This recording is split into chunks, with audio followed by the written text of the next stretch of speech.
Okay, it's GhostVoice back with another video. Today I'm gonna be showing you my Avalon Nano 3 miner rewards and how everything has actually been going for the past, I'd say, 6 days. So yeah, let's get straight into it. Let me show you the account here.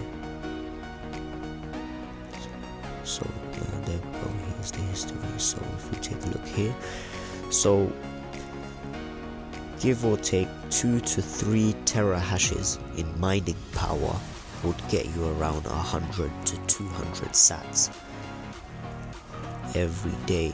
So every day I was actually getting paid out into my Lightning wallet, which is like an instant transaction, but you do have to actually request payouts sometimes. So when you want to withdraw, you go to funds, to your account, and then when the mining is over for the 24 hours, the sats will then arrive here in your account balance just over here.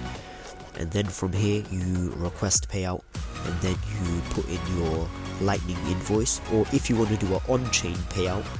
But bearing in mind, if you do a on-chain payout, so like for example to your hardware wallet or another exchange or a hot wallet or something like that, you would have to obviously pay a fee, which is 0001 BTC. So let's say if you was to hit a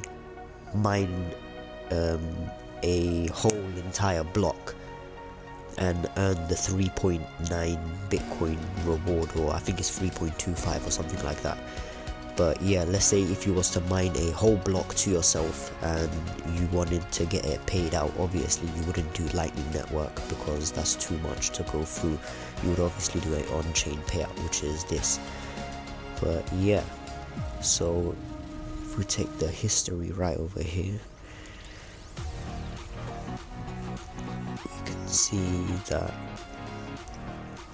yeah, 100 to 200 sats is what your expected payout is. This is off one device, bearing in mind this is just one miner, but hopefully I get a few more of these devices and we can see where that takes us. But if you enjoyed the video, make sure you leave a like and a